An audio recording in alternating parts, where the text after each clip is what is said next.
আসসালামু আলাইকুম ওয়া রাহমাতুল্লাহ। প্রিয় দর্শক, এমন একটি দোয়ার কথা আজকে বলবো।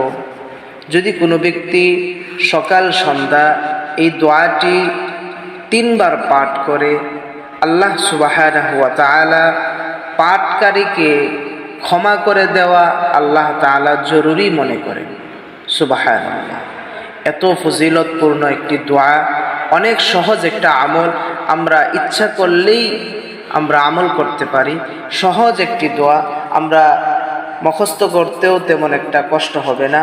আমরা সকলেই চেষ্টা করব এই দোয়াটি মুখস্থ করে সকাল সন্ধ্যা 3 বার করে পাঠ করা।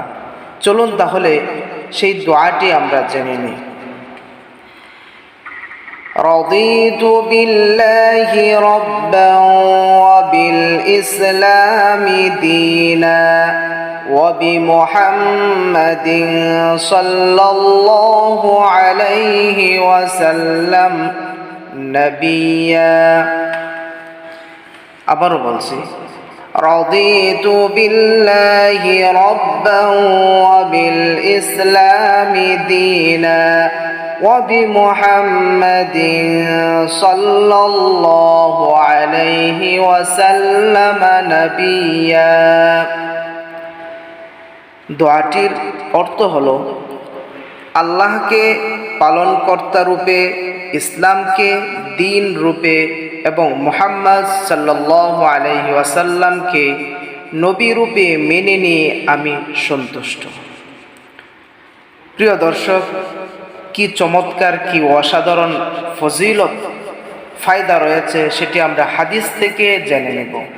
হযরত সাওবান রাদিয়াল্লাহু তাআলা আনহু থেকে বর্ণিত, রাসূলুল্লাহ সাল্লাল্লাহু আলাইহি ওয়াসাল্লাম ইরশাদ করেন, যে ব্যক্তি সকাল সন্ধ্যা 3 বার উক্ত দোয়াটি পাঠ করবে, অর্থাৎ রাদিতু বিল্লাহি রাব্বান ওয়া বিল ইসলামি দীনা ওয়া বিমুহাম্মাদিন সাল্লাল্লাহু আলাইহি ওয়াসাল্লাম নাবিয়্যা, এই দোয়াটি পাঠ করবে, তাকে সন্তুষ্ট করা আল্লাহ তাআলা নিজের জন্য জরুরি মনে করেন।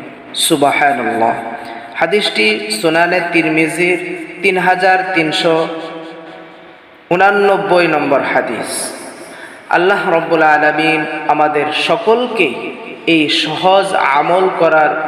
সহজ আমলটি করার তৌফিক দান করুন। আমিন।